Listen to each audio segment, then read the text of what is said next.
Hello, future tubers, and welcome back to a future stream, or past stream, I guess, technically, with me, BlueAnkylo, playing Xenonauts X Division. Last episode was a terror dreadnought against Androns. The B team did a darn good job. I don't think anything really bad happened on that mission. Well, we had some shenanigans with the Roborex. It was really late. I hadn't slept in a long time. But other than that, it was a good mission. Most missions are good. Today, we have a couple UFOs that need to get shot down. We're going to do a supply ship and a corvette. Both of these are short, easy missions that I probably will just do off camera. But maybe I'll show the future tubers another Andron. I'm hoping it has a Roborex on it. And I would really like to do some testing to try and see if there's any way we can handle the Roborex. So I would like to record that. Anyway, for now, we're going to wait until the UFOs get shot down. Hopefully our craft don't run out of fuel or anything. Oh yeah, this was kind of important too. C-Team, I wasn't going to send them on their mission until they had their armor. There we go. And we're going to drop a bunch of stuff on turn 1. So, C-Team. This mission might even be a night mission, which would be super exciting. Let's get them flying over there. Oh, you know what I didn't do yet is rename the Valkyries so that it's easy to remember what base they're on. Base 3, though. Okay. Next round, I should rename some Valkyries. They are way faster than the old ones, though. Okay, supply ship. Nothing really to worry about. Kill it. That should get this base upgraded to Fortress, so maybe in today's stream we'll have that soon.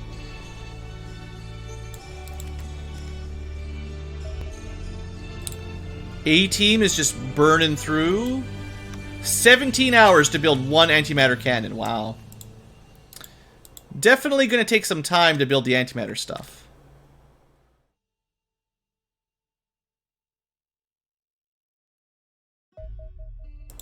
And I did queue up a bunch of disassembly between episodes, of course, like we always do.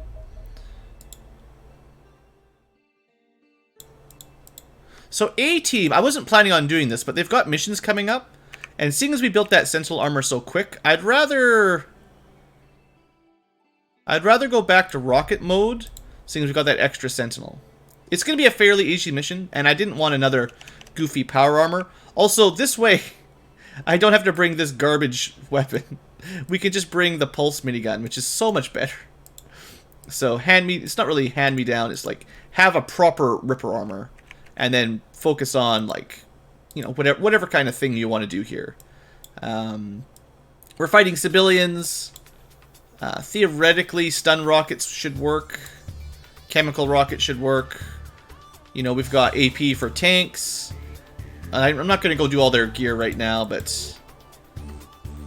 well... sometimes you got to master the way of the sword, right? No one else gets tier 3 before Team B. Well, for now, someone's got to have an antimatter cannon Mark III. Don't worry, we'll spread it out. As soon as I start getting antimatter cores somehow. Alright, looks like this will be our first mission. I mean, it's pretty much obvious. Carrier is taking a real long time even just building that base. Okay, you can just wait. Alright, base is done. Shoot it down. Base is done. So now we've got 2 alien bases on the screen, which means tons of UFOs will show up. I don't think it matters what tier they are. So we actually do want to clear this fortress pretty soon once it upgrades to Fortress. Don't accidentally start the base right now. Crash site. Okay. So future tubers, I'm just gonna probably cut this one because it's... well, civilians are a little bit dangerous, I will admit. We've got pretty good armor and it's a pretty small mission. So if I just... I don't know. Sometimes I feel bad cutting all these out. I know some people want to see everything, but... let's see if there's any good ambushes first. We just spend so much time prepping, and then it's not even that difficult a mission. Let's play wild and carefree. Get everybody deployed. Start charging forward like a madman. Like a mad Ankylo. There are really good strats for our new deployment zone with the Valkyrie dropship, but it does take a lot longer to set it all up because you have to maneuver every person manually, which is it's great, but it does take a little longer. So let's see what we got. A wall. Wow, we've actually got a really nice deployment. Good cover. No aliens in immediate sight. Sort of scouting, looking for any Reapers nearby.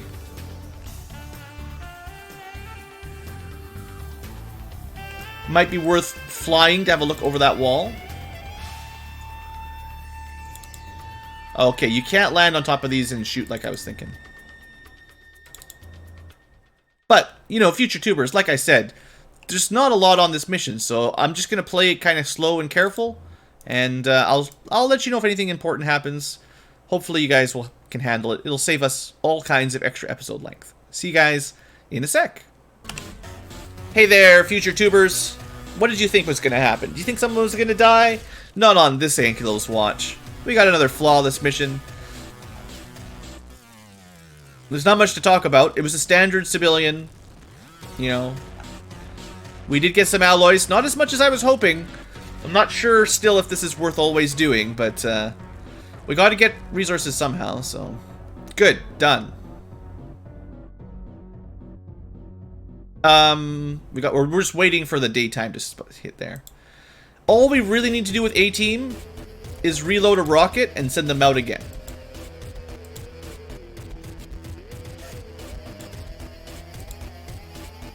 Because I would like... I mean, we're going to do this one as well, but...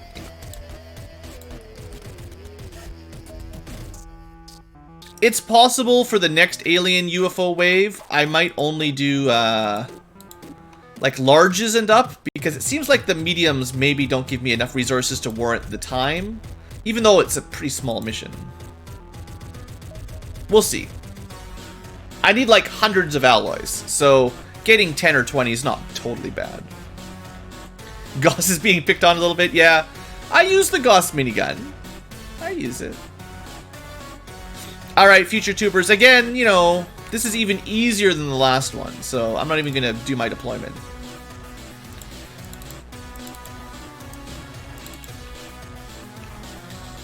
Found a civilian soldier.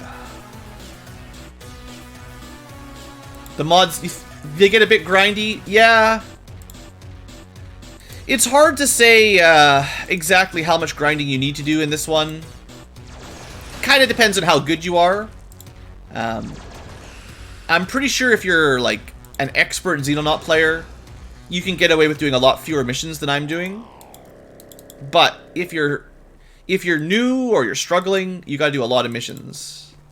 Also, we are playing with because of the lack of permadeath, our soldiers don't need as much training. Like, if you were constantly replacing dead soldiers, you would want to do more missions often. Just because you'll need their... you will want to get training, actual stats on your newbies. For us, all we really need is the resources. I don't know if we'll be able to shoot that guy. Maybe? Oh, yeah. Good start, awesome guy. 51. I'm sure it would be nice if we just got rid of that vehicle, wouldn't it? You know, we do have the technology, probably. Goodbye, goodbye, van. Collateral damage.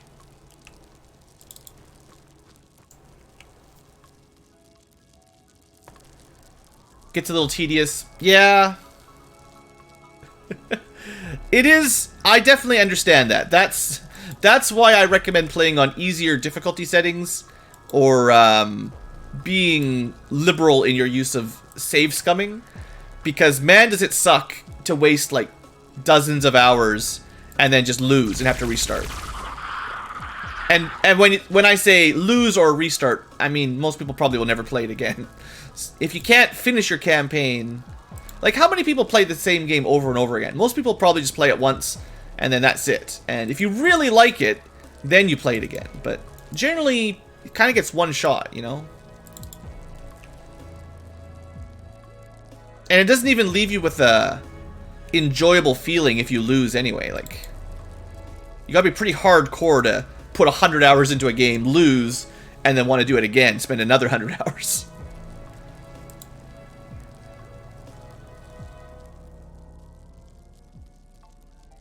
You don't mind losing in a...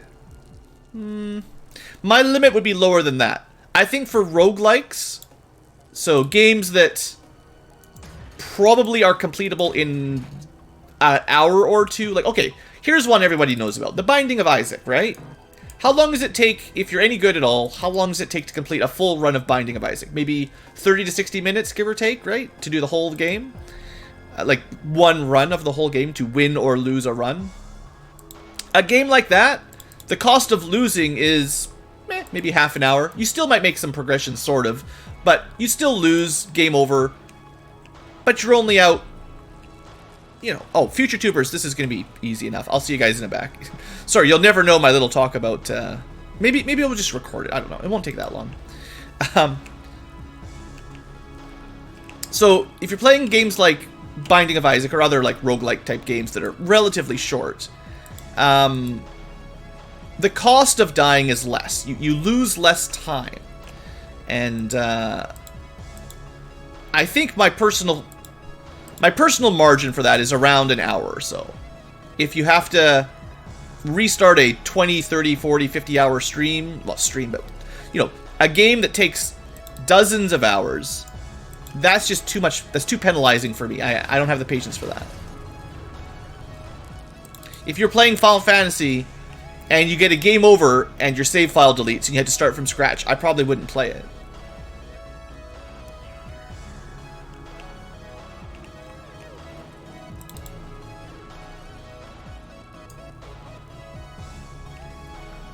But, I mean, that's just me. Like, I do understand other people have different preferences. Like, some people don't have that same rule, no doubt about it.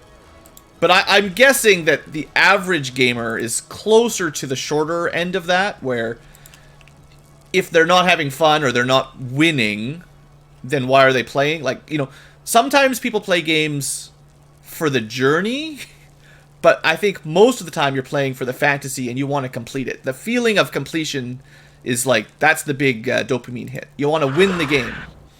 You want to see the end of the story. You want to get your conclusion. If you don't get your conclusion, or it's just the conclusion is you lose, game over, that's not very satisfying for a lot of people. Desert bus stream. There's no conclusion. You just drive. And even if you get to the other end in, 12 hours, you just drive again. It's like real driving. Losing progress is different. Yeah, well, that's what I mean. Like, losing a campaign, the only progress you keep is your personal skill. You do lose all of your time towards finishing the game. Although, maybe you'll be better next time. It's kind of like the old arcade game style where it was just limited on how much money you had. You would lose money and also time by the game killing you. Luckily, we don't pay for lives anymore. You know, and like I say, there are definitely people out there that enjoy it. That's nothing against those people at all. But not really my thing. I think you get a little bit of that in... well, to a degree, some of the MMOs, the big MMORPGs, where any given group event may or may not be successful. You may spend hours waiting for everyone to show up and log in and do something, and just have zero fun and waste your time, have no progress. Or maybe everything will work out and people will show up and you'll have a great time. But it's a little bit gambling. A little bit gambling-like.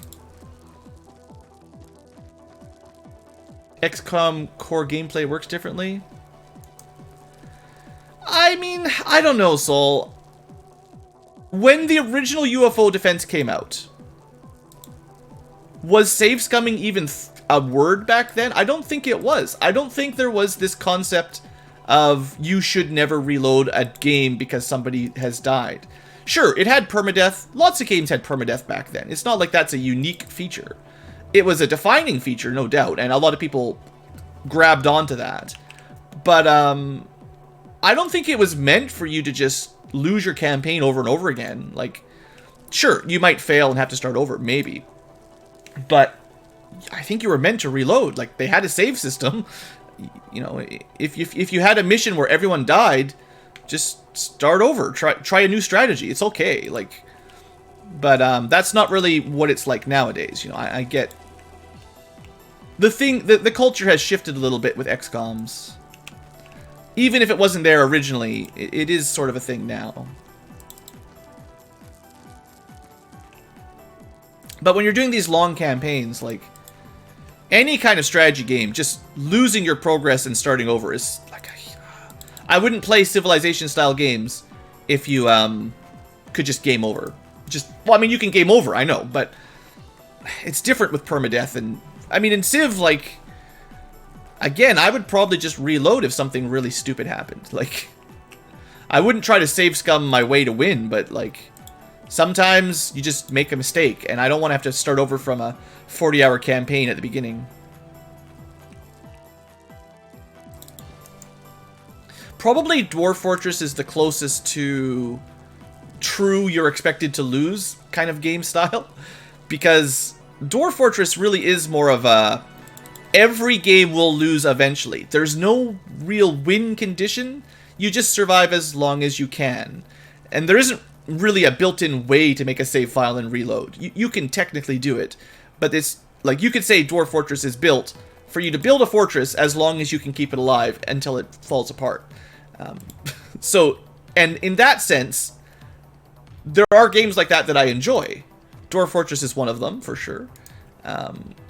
Maybe even RimWorld, stuff like that technically have some sort of win condition, but it's less of a priority. It's more just make it as far as you can.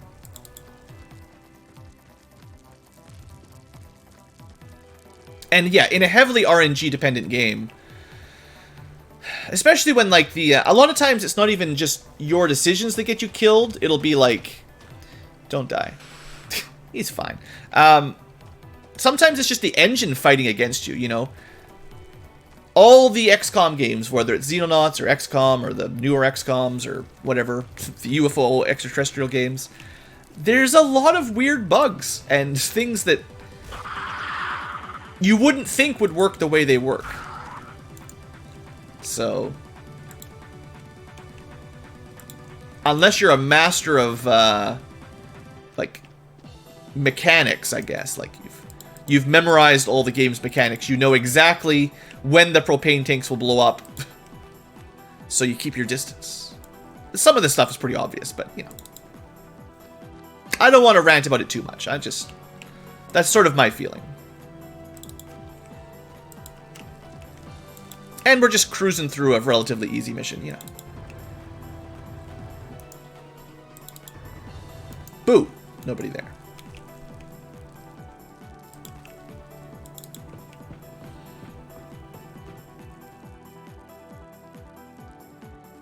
Yeah, I would say, well, the longer the campaign, the more methods I support reloading on bad things happening.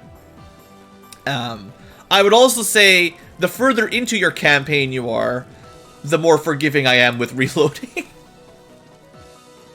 If you blame RNG 99% of the time it's your screw up, nah, I don't believe that, Sol. Sorry, I don't mean to call you out, but that's kind of elitist bickering. I know some people do that, where they just blame RNG. But there are times, 100% confidence, where the RNG will kill you. Sometimes it's your fault. But it's the game, it's not that black and white. Like, sometimes doesn't matter what you do, the game just kills you. Unless you expect to have, like, oh, what would you call it? Like, perfect all-knowing understanding of the game code. Because if you know exactly how this would work, sure, you could prevent it, but that's intended. I don't think it's 1% of the time, though. I think it's a lot higher than 1%.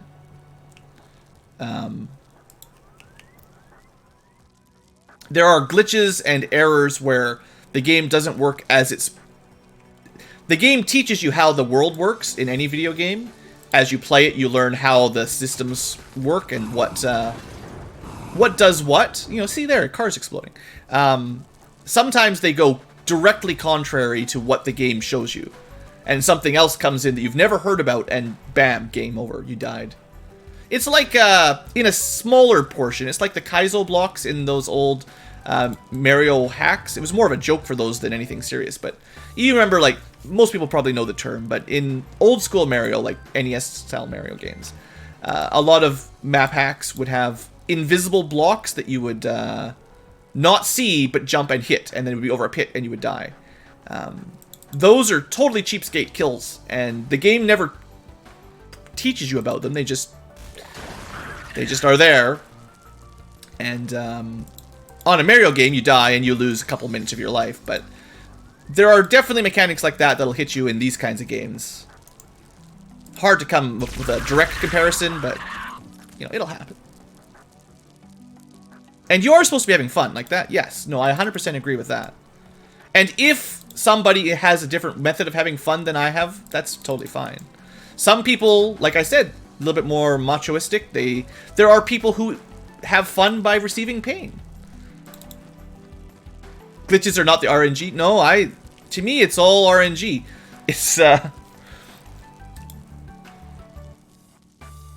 okay, easy thing in Xenonauts.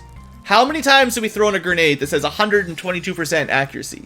According to that, there's no RNG. And then I throw it, and it lands on your feet, and somebody dies. Right? Right? It's one thing if you throw at 24% accuracy, and then it lands over here and hits that guy. But I mean, like, it's 100%. You know, it's totally safe according to that number. And it's not. That's RNG. It's random numbers. The game is calculating stuff. It's not showing you the truth. It's showing you something. It's showing you the knowledge it wants to show you. Whoever programmed it. Maybe they made an error. Who knows? Maybe it was intended. There's a civilian in there that we can't really get to. By the way, speaking of this actual game, the tank's getting close, though. There should only be a couple left outside, though, at this point. There was only like 10 aliens, I think, on this map. And we've definitely killed a few. But, like, I assume what you're trying to say, you know, I'm making a bad argument, sort of, to a degree. You're trying to say, like, in the modern XCOMs, okay, the aliens have a 50% chance to hit you, you've got a 90% chance to hit you. Blaming your miss at 90% is what caused the death. And you'll hear people say, oh, the RNG made it impossible. Yeah, I agree that most of the time there's a way to plan around it. But I'm also pretty confident that if you did still math all your chances out, like if you really could do all the statistics, at some point you're still taking a chance that you don't miss, I don't know how many percents in a row, right? Like, if we have 4 shots at 52%.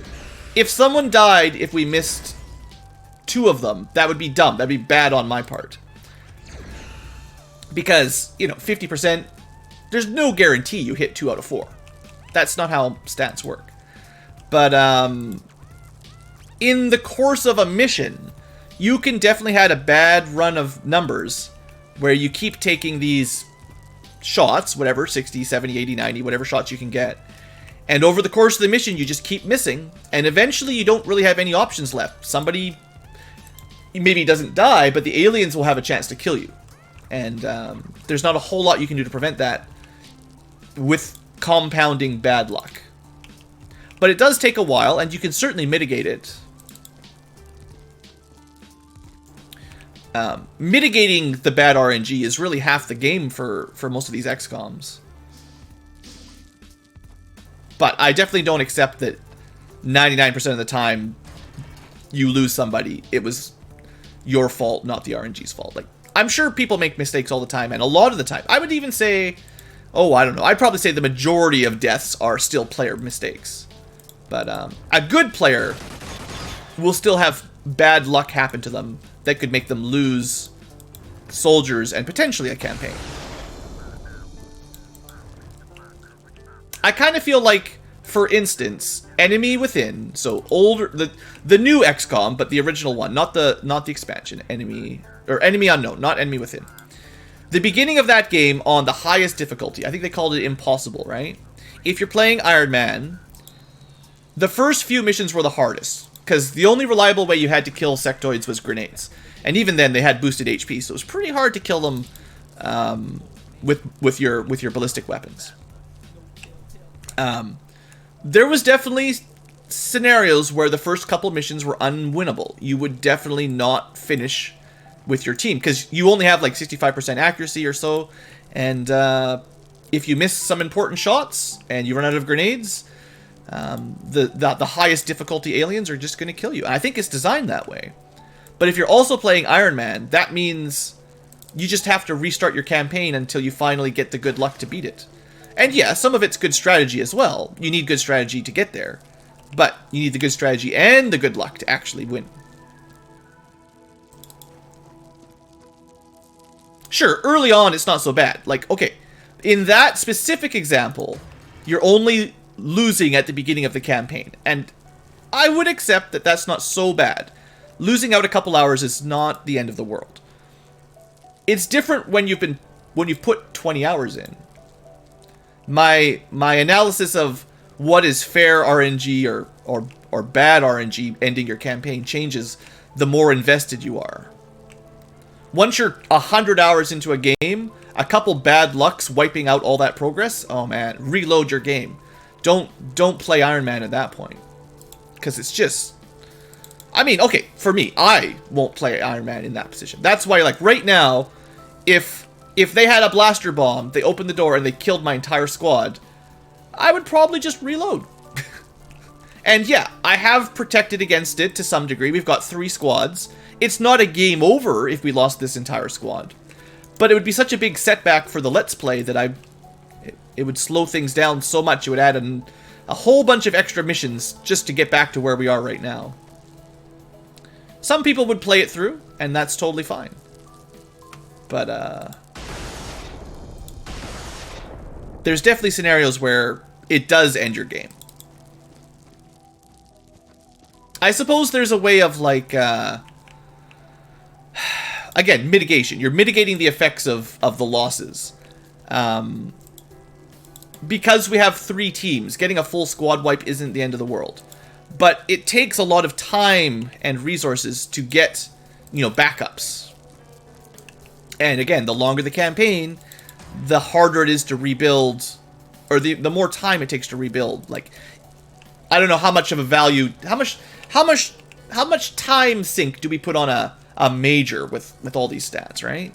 You can't straight up replace them with a rookie, although you can train a rookie up eventually, but that's not a freebie.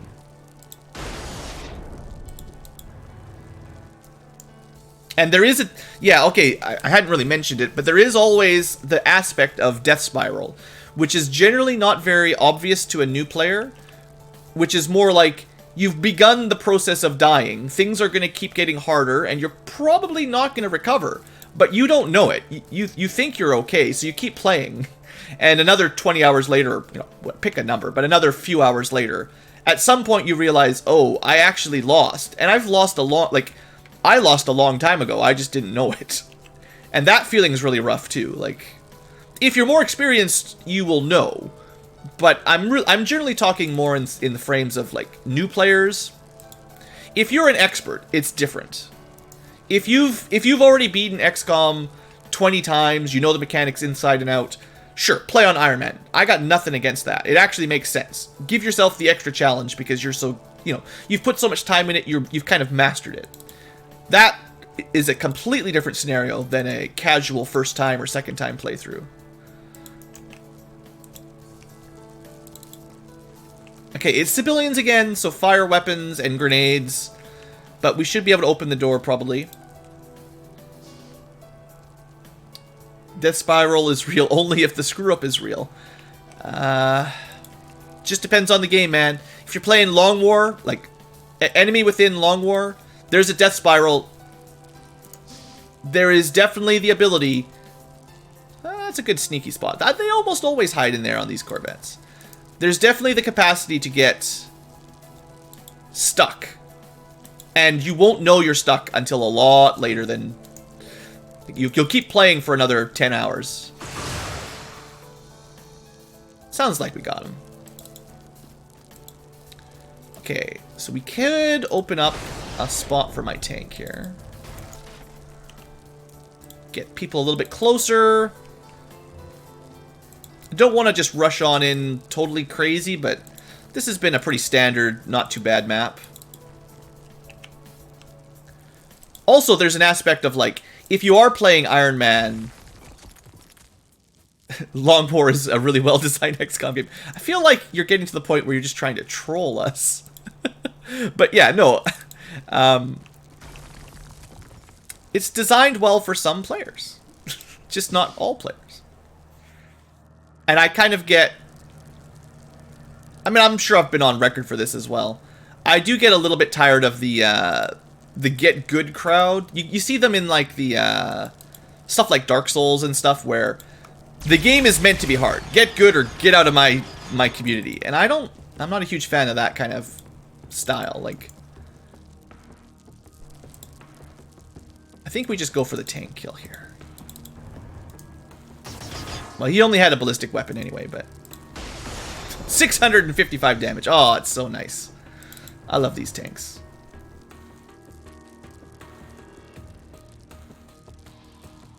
You do think Long War is not good? Yes. So, again, I had a feeling you were being a little bit sarcastic. Long War, it's good for XCOM veterans, let's say. People who played the original XCOM 2012, Enemy Within, and found it too easy or not deep enough. Because XCOM 2012 isn't as deep. There's no time unit management, there's way less inventory management.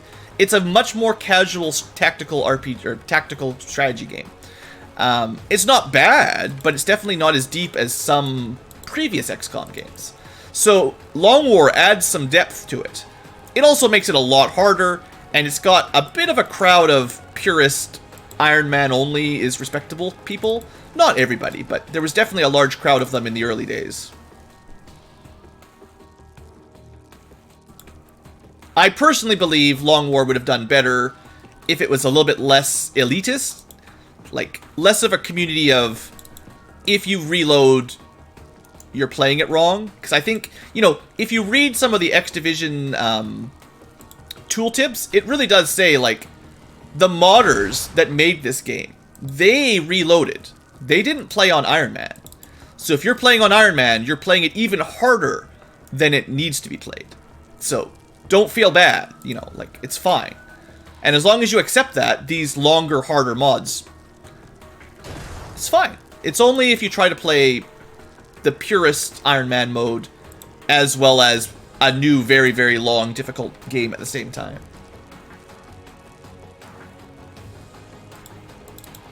Okay, well, I threw the gas in, now we gotta wait a little bit.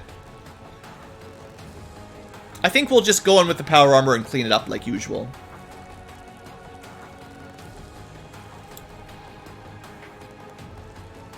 And, like, I know I'm doing a little bit of a rant here, but I don't want these games to be super easy. I do like them to be a bit more like of an adult puzzle, you know, like, I don't know how to explain it exactly, but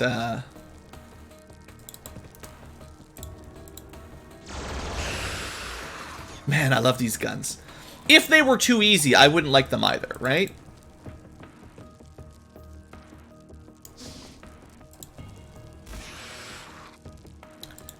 There's got to be a balance between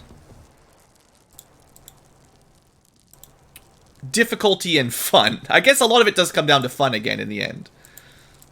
Funny. But yeah, I mean, that is a lot of it. If you make the game too hard, it becomes less fun at some point. But if it's too easy, it also becomes less fun at some point. So the right balance is very difficult because it depends on the individual player, their skills, how much time they can put into the game, how many similar games they've played. Like, I will definitely admit, like, balance is really hard to get in a video game. Like, what is good balance? I don't know. I just know what I like for me.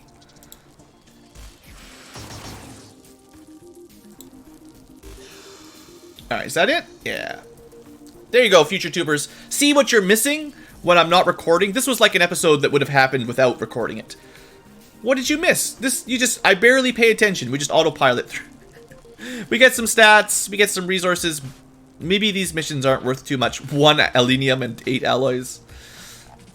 I'm probably going to skip some mediums from now on, because I don't need the weapon cores. The grenades do nothing. The corpses are garbage. Even if I capture them, it's just light fiber. All I really care about is the alloys and the alenium right now. And we probably got like 20 if we include the disassembly. So I would make an argument that the mediums and smaller maybe aren't worth my time. Something like that. It's hard to say, but how much is a disassembly for these things?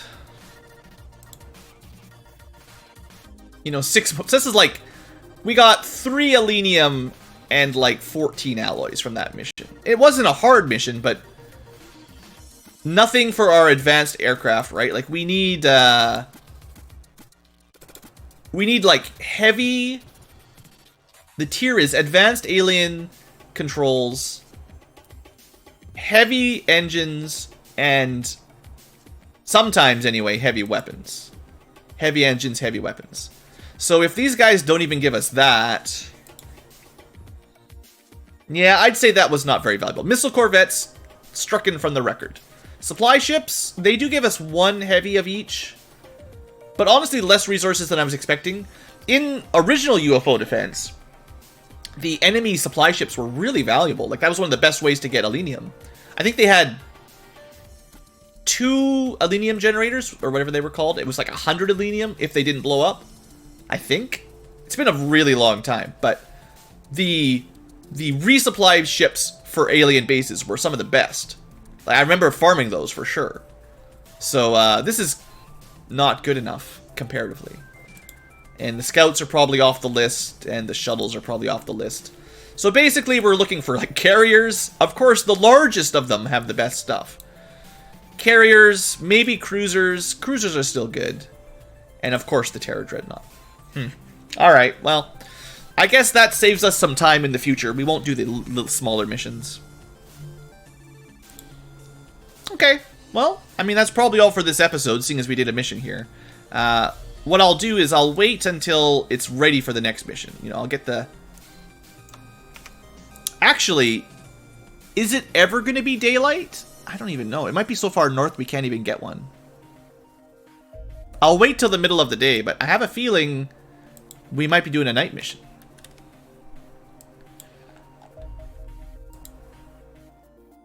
Besides, we got to prep for this gigantic base coming up soon. I